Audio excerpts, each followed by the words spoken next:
L'extermination nazie d'Auschwitz-Birkenau en 1944. Dans cet entretien très dur mais nécessaire, je crois, Ginette revient sur l'apparition des lois antisémites dans la France occupée. J'étais pas juive jusqu'au jour où Hitler est arrivé. Sur son arrestation. Mon père est là, mon petit frère, mon neveu sont là et la Gestapo aussi. Puis sa déportation et son arrivée à Auschwitz-Birkenau. Un train comme ça, c'est un train de marchandises, c'est pour les animaux. Papa, Gilbert, prenez le camion. Eh ben, papa Gilbert m'ont écouté.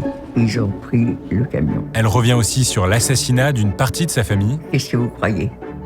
Ben, on les a tués. Et sur l'enfer de la vie dans un camp de concentration et d'extermination.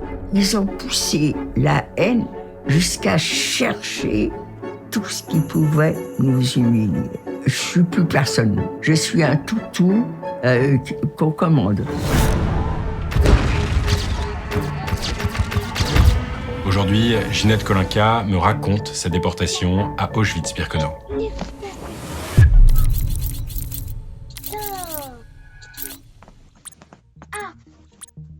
Bonjour Ginette Kolinka. Bonjour. Merci d'avoir accepté mon invitation. Est-ce que, avant tout, je peux vous demander de vous présenter? Je suis Ginette Kolinka. C'est mon nom de femme. Mon nom de jeune fille, c'est Charkaski.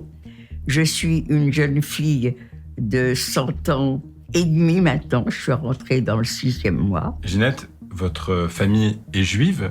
Qu'est-ce que ça veut dire pour vous être juive à cette période-là, à ce moment-là de votre vie?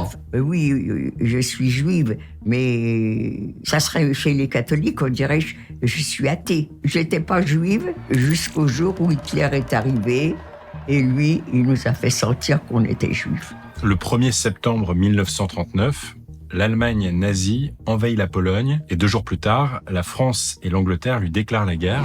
Le 1er septembre 1939, à 5h moins le quart du matin, sans déclaration de guerre, Hitler lance la Wehrmacht à l'assaut de la Pologne. La Deuxième Guerre mondiale vient de commencer.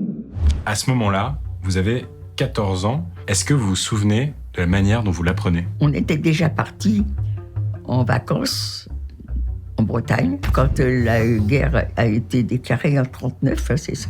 Toute la famille, on est resté chez les gens qui nous avaient loué le logement. Et j'ai vu l'armée allemande qui arrivait. En fin de compte, ils ont occupé la France et moi, je n'ai vu rien du tout de suite. Les armées sont arrivées à Paris. L'Allemagne triomphait vraiment.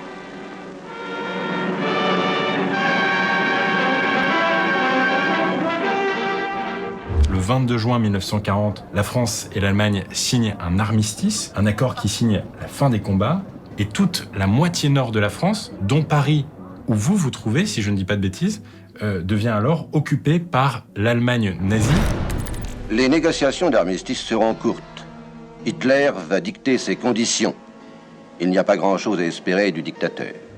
Comment est-ce que ça change votre quotidien? Pour certains, et pour nous tout à fait au début, ça n'a rien changé. Mais par contre, quelques jours après, Hitler qui détestait les Juifs, eh bien, comme il gagne la guerre, naturellement, et il va demander à ce que tous les Juifs aillent se faire recenser. Mon père n'a pas hésité un seul instant. On s'est fait recenser. On sort du bureau de commissariat avec un gros tampon juif sur nos cartes d'identité. Hitler qui veut nous humilier en même temps, il va nous obliger à porter sur nos vêtements une étoile en tissu jaune bordée de noir où il y a marqué « Yud ».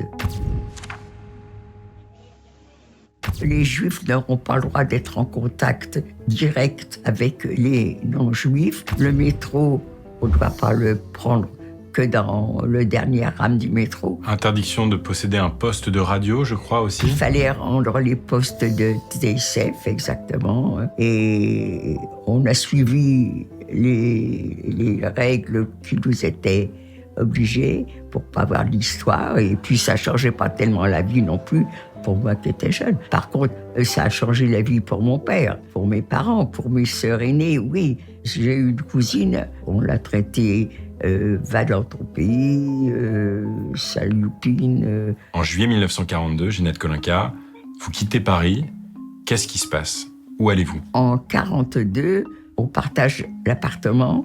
Ma sœur aînée est venue habiter dans cet atelier qu'elle a transformé en appartement. Son mari travaillait dans un journal. Il était